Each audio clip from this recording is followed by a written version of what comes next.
آج میں آپ کو حضور صابر پاک رضی اللہ تعالیٰ عنہ کی بارگاہ میں لے چلتا ہوں۔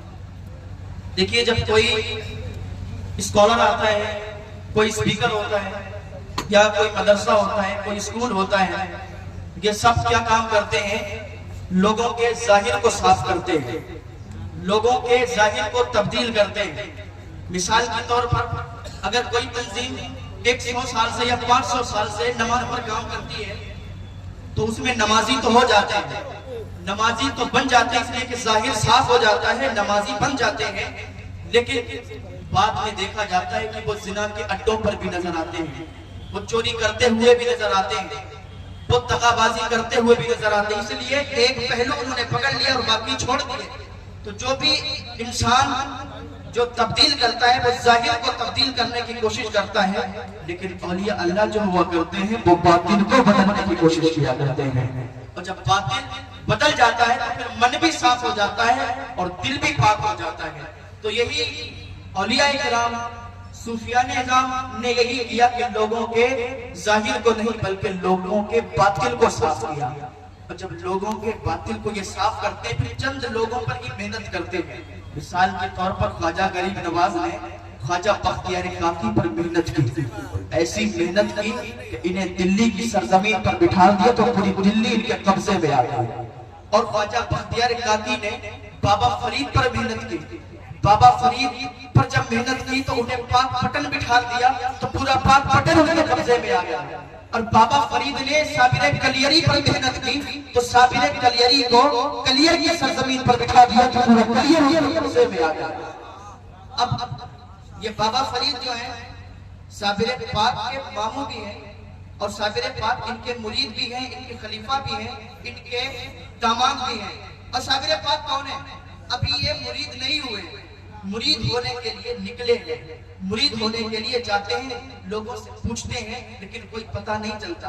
اور ان کی ماں نے انہیں ولایت کی وہ منزل عطا فرما دی تھی کہ جو لوگوں کی نظروں کی طرف دیکھتے تھے تو یہ تقدیریں بدل دیا کرتے تھے۔ تو یہ نکلے، کسی نے بتایا کہ بغداد شریف چلے جاؤ۔ بغداد شریف کے اندر ایک ولی ہے جس کا نام ہے شیخ شہاب الدین سہروردی، اور وہ ایسا ولی ہے کہ جس کے بارے میں غوث پاک نے فرمایا کہ اس زمانے میں ان جیسا ولی کوئی پیدا ہی نہیں ہوا۔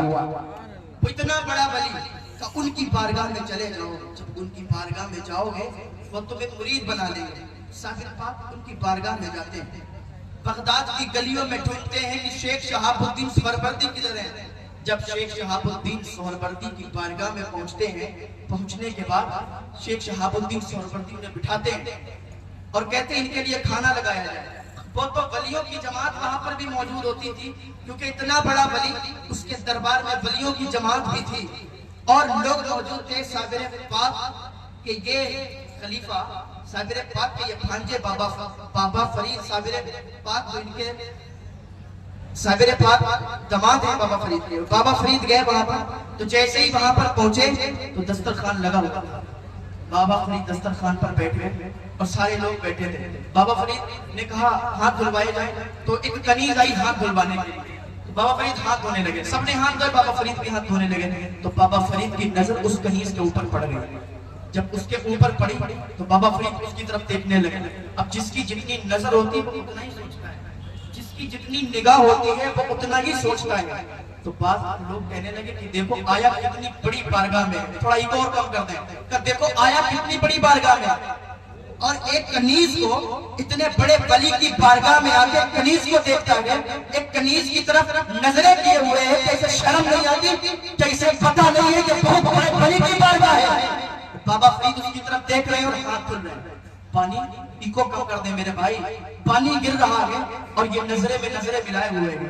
ادھر کہنے لگے دو جرم کر رہا ہے یہ، اور بابا فرید کا نام فرید نہیں تھا، ان کا نام مسعود تھا، کہ مسعود دو جرم کر رہا ہے، ایک تو پانی برباد کر رہا ہے، دوسرا اس لڑکی کو دیکھ رہا ہے۔ ابھی کیا ہوا کہ کھانا تیار تھا، ادھر پانی بھی ختم ہو گیا، ہاتھ دھل گئے، کھانا کھانے لگے۔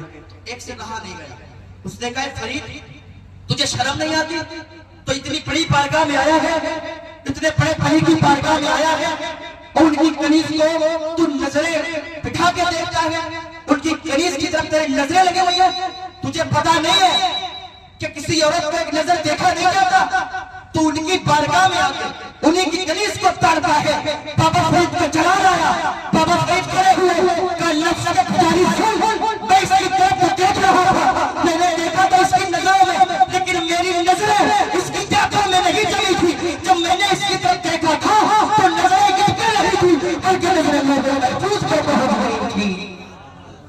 دیکھ لیا تھا کہ اتنے بڑے ولی کی بارگاہ کی کنیز، اور میں نے دیکھا تھا کہ اس کی تقدیر میں جہنمی لکھا گیا کہ یہ جہنمی ہے، یہ جنتی نہیں ہے۔ تو میں نے سوچا اتنے بڑے ولی کی بارگاہ کی کنیز، اور یہ اتنے سالوں سے یہاں لوگوں کی خدمت کرتی ہے، اور یہ جہنمی ہو یا مجھے گوارا نہیں ہوا۔ میں نے اس کی تقدیر کو کھولنا شروع کیا، ادھر تقدیر کو کھول رہا تھا، ادھر ہاتھ کھول رہا تھا، ادھر تقدیر بھی کھول گئی، ادھر ہاتھ بھی کھول گئے، اور جیسے میں نے دیکھا تھا اس کی تقدیر کھل گئی تو اب یہ جنتی ہو گئی ہے، اب یہ جہنمی نہیں بچی ہے،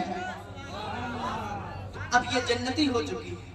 تو کسی نے کہا تھا نگاہ ولی میں تصویر دیکھی، بدلتی ہزاروں کی تقدیر دیکھی۔ نگاہ مرد مومن سے بدل جاتی ہے تقدیریں، جو غزوف کے یقین پیدا تو کٹ جاتی ہے زنجیریں۔ ابھی شیخ شہاب الدین سہروردی کھڑے ہو اور کہا فرید اب تم ہماری بارگاہ سے چلے جاؤ، ہم تمہیں مرید نہیں کر سکتے۔ بابا فرید بھی کھڑے ہو گئے، کہا مرید کیوں نہیں کر سکتے؟ مجھ میں ایسی کون سی غلطی ہو گئی، مجھے کیوں مرید نہیں کرنا چاہتے؟ تو بابا فرید سے شیخ شہاب الدین سہروردی نے کہا تھا ارے مرید بننے سے پہلے تمہارا عالم یہ ہے کہ تقدیریں بدل دیتے ہو، مرید بنانے کے بعد تمہارا عالم کیا ہوگا؟ جب ان کے خلاف ہو دیتے ہیں چاہے زمانہ کی چھوٹے، محتاج کا جب یہ عالم ہے مختار کا عالم کیا؟ محتاج کا جب یہ عالم ہے مختار کا عالم کیا ہوگا؟ تو میں بات عرض کر رہا تھا حضور صابر پاک کی، کیونکہ یہ جلسہ حضور صابر پاک کے نام سے منسوب ہے۔ حضور صابر پاک پر بابا فرید نے محنت کی اور ان کو کلیر کی سرزمین پر بھیج دیا۔ جب بابا فرید نے صابر پاک کو کلیر کی سرزمین پر بھیجا تو یہ کلیر کی سرزمین پر آیا۔ اب وہاں پر لوگوں میں کیا تھا، ایک طبقہ مالدار تھا اور ایک طبقہ غریب تھا، لکڑیاں کاٹ کے اپنا گزارا کرتا تھا بیچ کے۔ تو جو مالدار طبقہ تھا اس نے بڑا غلط رویہ اختیار کیا ہوا تھا، وہ مسجد میں آتے تھے، اپنے مصلے بچھایا کرتے تھے، اور جب ٹائم ہوتا وہ نماز کے لیے مصلوں پہ کھڑے ہو جایا کرتے تھے۔ حضور صابر پاک جب آئے تھے گلزاری کے گھر رکے، گلزاری تھی، اس کا کام تھا تیل بیچنے کا، اس کے شوہر اس کے بیٹے کا کام تھا تیل بیچنے کا۔ تو گلزاری کے گھر رکے حضور صابر پاک، اور مسجد میں جمعہ کا دن آیا تو نماز پڑھنے کے لیے تو حضرت صابر پاک جمعہ کے دن گئے مسجد میں، جانے کے بعد اگلی صف پر بیٹھ گئے۔ تو وہ قاضی تبرک تھا، وہاں کا امام تھا۔ قاضی تبرک نے پوچھا تم کون ہو؟ کہ میں علی کا بیٹا ہوں، میں علی کا بیٹا ہوں، نماز پڑھنے کے لیے آیا ہوں، اور تم مجھے اجازت دو کہ میں خطبہ پڑھوں گا، میں تقریر کروں گا، لوگوں کو ہدایت دوں گا، لوگوں کو سمجھاؤں گا۔ اس نے کہا کہ تم نہیں پڑھ سکتے، اس لیے یہاں پر سب میرا ہے اور میں ہی تقریر کروں گا۔ کہا اچھا، کہ تم جاؤ پیچھے بیٹھو جا کے۔ حضور صابر پاک کو پیچھے واپس کر دیا، واپس مسجد کے باہر کر دیا۔ حضور صابر پاک حسرت بھری نگاہوں سے دیکھنے لگے کہ جمعہ ہو رہا تھا، جمعہ کی نماز لوگ پڑھ رہے تھے، لیکن صابر پاک کو باہر کر دیا۔ صابر پاک نے اللہ کی بارگاہ میں عریضہ پیش کیا، مولا دین لانے والے میرے لانا، مسجد میری اور مجھے ہی مسجد سے باہر کر دیا گیا، یہ کیا بات ہوئی؟ صابر پاک آ گئے، آپ نے نماز پڑھی، نماز پڑھنے کے بعد بابا فرید کو ایک خط لکھا۔ بابا فرید سے کہا کہ بابا صاحب آپ نے مجھے ایسے لوگوں کے درمیان بھیجا ہے کہ جن کو میری کوئی عزت ہی نہیں ہے، مجھے مسجد سے باہر بھیج دیا گیا۔ تو بابا فرید نے خط کا جواب دیا کہ صابر تم چنتا نہ کرو، تکلیف نہ کرو، میں خط کو لکھتا ہوں۔ خط لکھا اور قاضی تبرک کے نام خط بھیج دیا۔ خط پہ لکھا تھا کہ تم صابر کو جانتے نہیں ہو، تم اس کے جلال کو جانتے نہیں ہو، اس کا جلال بہت سخت ہے، تم اس سے پنگا مت لو، اس سے لڑائی مت لو۔ تو قاضی تبرک کے پاس علیم اللہ ابدال جب خط لے کے آئے تو قاضی تبرک نے وہ خط لیا اور اس کو پھاڑ دیا۔ کہا کون ہے بابا فرید اور کون ہے صابر، میں کسی کو نہیں جانتا، یہاں پر صرف میرا راز ہے اور میں ہی یہاں پر ہوں جو کچھ ہوں۔ تو علیم اللہ ابدال نے خط اٹھایا، اٹھا کے صابر پاک کے پاس لے گئے۔ کہا اس نے تو خط ہی پھاڑ دیا۔ کہا اچھا، صابر پاک کا صبر دیکھیں، لوگ کہتے ہیں ایک بار میں ہی صابر پاک نے مسجد جلا دی، صابر پاک کا صبر دیکھیں۔ صابر پاک نے خط اور لکھا اور کہا بابا صاحب آپ نے جو خط لکھا تھا وہ اس نے پھاڑ کے پھینک دیا ہے۔ علیم اللہ ابدال نے کہا تھا کہ صابر پاک نے خط بھیجا، کہا اس نے پھاڑ دیا۔ علیم اللہ ابدال پھر گئے اور خط کہا اس نے پھاڑ کے پھینک دیا۔ تو بابا فرید نے پھر دوبارہ خط لکھا اور دوبارہ خط بھیجا جو اس کا متولی تھا، جو وہاں کا متولی تھا اس کے پاس۔